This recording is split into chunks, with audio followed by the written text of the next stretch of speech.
We're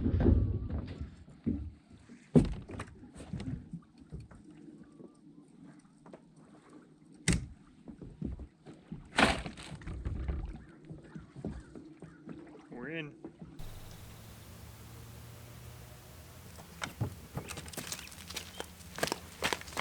Here it is. This is my new kayak. This is the Old Town Sportsman Autopilot 120. So what I'm going to do in this video is I'm going to give you a quick run through of the kayak, because obviously it's way different than my previous kayak.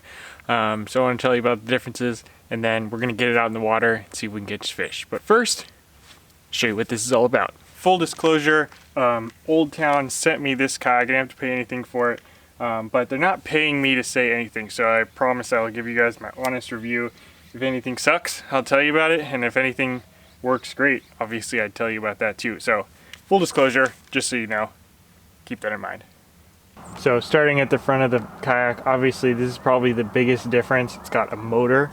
This is a Minn Kota 45-pound thrust trolling motor that's GPS enabled, and I'll talk a little bit more about what that means later, but basically it's a game changer. Way different from my normal pedaling style back in the olden days. This is going to revolutionize the game here. So it might be a little tough to see, but there's two gear tracks right here. Nice and plenty of space to put all of your gear, accessories you can slide right in there. No need to drill any holes or anything. And then there's also two more on the back here for even more accessories, because if you know kayak fishing, then you got plenty of accessories you want to add. Fish finder, rod holders, that's just to name a few. There's plenty more that you could do. Then there's also this through-hole wiring kit on both sides. I think there's one more somewhere. Well, there's at least two on here. I think on the specs online it lists 3. I'm sure there's one other one somewhere, I just haven't found it yet. But anyways, this allows you to drill through, or not drill, sorry, you don't have to drill. That's what this allows you to do. It prevents you from having to drill through the kayak to run wires through if you want to run power source into the hull, or your transducer, which is a transducer mount on the bottom. So if you want to do that, you can go right through this without having to drill any holes, which I don't know if it's just me, but I get nervous every time I have to drill holes in a kayak. So that's a nice feature. Moving on to this side of the kayak, you got the 2 foot pedals here for steering. It's going to enable you to stay totally hands-free when steering and maneuvering the kayak.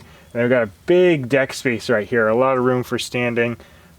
This kayak is super stable, which I'll talk about later.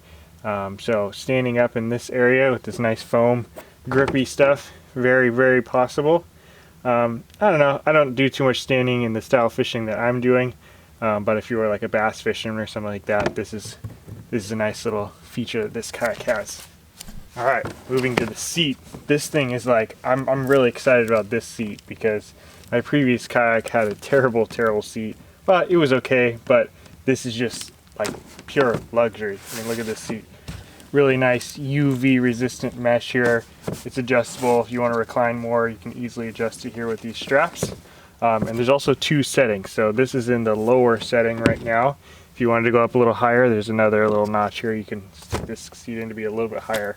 I said this before, but the only difference, or the main difference with being higher, is it's a little more comfortable for some, but it's also a little more unstable because your center of gravity is a little bit higher.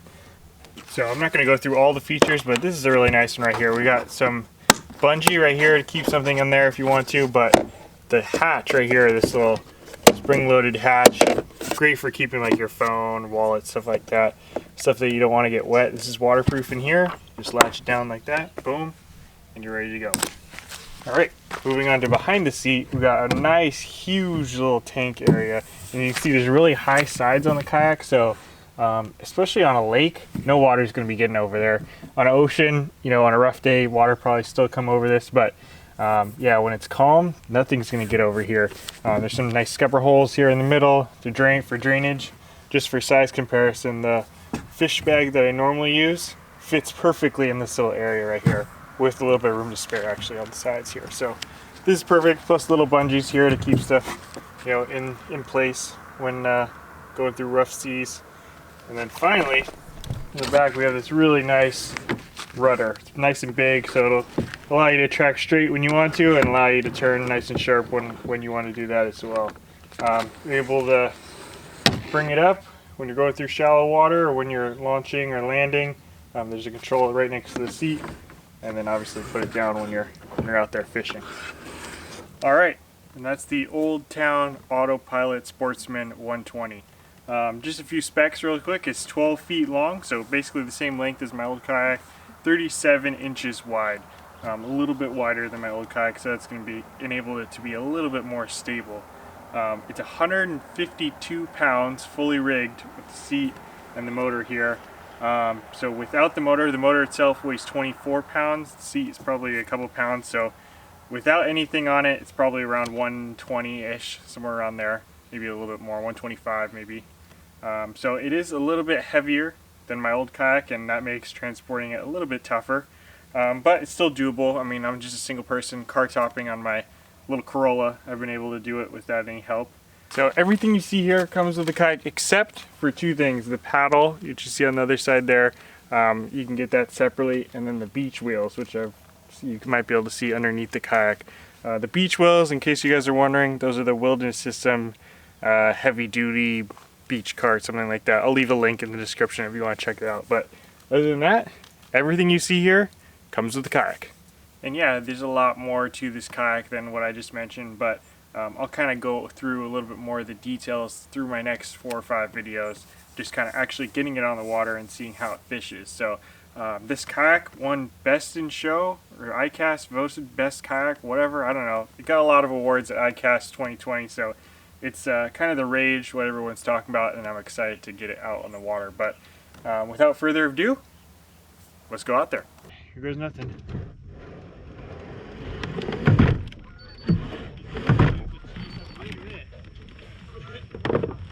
Okay. All right. Well, guys, I didn't really do any research here, but okay, let's see. We're on the 3 setting. Oh, here we go. We are moving. Wow, look at that. Actually, hold on. I need to stop. I need to set up the steering. The steering is with your feet, like I was saying. Might take a little getting used to, but I don't think that's going to be a problem at all. Alright, now let's try. Ready, and go. Wow. This literally feels like I'm cheating.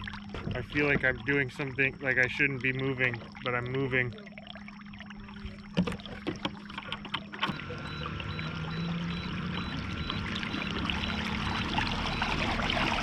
Alright, this is max speed. Going 3.7. 3.7. Not too bad. 3.7 miles an hour. That's with like basically no wind, flat, flat. I'm on a lake here, so no current or anything. 3.7 max speed. Alright, let's go back down. Alright guys, little voiceover here. For some reason, every once in a while when I record with this GoPro, it doesn't receive the audio from the external mic that I use. So if any of you guys have seen similar issues, feel free to leave a comment. Let me know what the problem is. And I don't know what causes it, but every once in a while this happens. So unfortunately that happened this day, but I still wanted to show it to you because it was my first day ever trying out this kayak, this new motored kayak. So anyways, just to give you a quick little summary of what I was doing this day, I was trolling for landlocked king salmon, which I've done a couple times before without much luck. But I got a couple tips from a few nice subs, so you know who you are. Thank you. One told me to try this deep diving, or not totally deep diving, but maybe 5 to 10 feet. It's called a shad wrap. Basically imitates the little shad that are in this lake. And then another person showed me or told me to try this lure right here, which is called a speedy shiner. And I think that's the rainbow trout color. Basically a little spoon. It trolls a little bit faster than some of the other lures I was trying. And because I had this motored kayak, I was able to troll a little bit faster and keep up that speed for the whole day. I trolled basically for, I think, 6 to 8 hours, something like that, on basically full speed, trolling anywhere from 2 miles to 3 miles per hour. Everything worked well. The kayak was great. I was able to stay out there all day. The only difference was, or the only problem was, I was out there for hours and hours and hours, and unfortunately, not even a single bite. So anyways, that's how the day went. Alright guys, well, unfortunately no fish catching in this video, but that will come very, very soon. I'm actually loading this thing back up again here for another journey here. So look forward to that video, but in case any of you are wondering, I'm not getting rid of my old kayak, my Hobie Outback. I'll still be keeping that one, and there's certain things that kayak can do that this kayak can't do, so I'm still going to be keeping both in case any of you are wondering. Not getting rid of the old faithful, my OG kayak, the kayak that I kind of learned how to kayak fish in. So anyways, not getting rid of that one, but I will be fishing out of this one more frequently. So look forward to that. Another shout out to Old Town for hooking me up with this kayak. There is a lot more to this kayak than what I mentioned in this video. So if you want to learn more about it, click that link in the description. That's going to give you all the details about it, all the specs, all the features and everything that this kayak has, because there's way too much for me to mention in one video. But as I go through it, I'm be fishing this for the next 5 or 6 videos with this kayak. I'll kind of go through the differences between this kayak and my old kayak, because there's, it's still a kayak, but there's still a lot of things that are different from this kayak as opposed to my old one. So anyways, thank you guys for watching. We're getting ready for the next adventure. We'll see you there.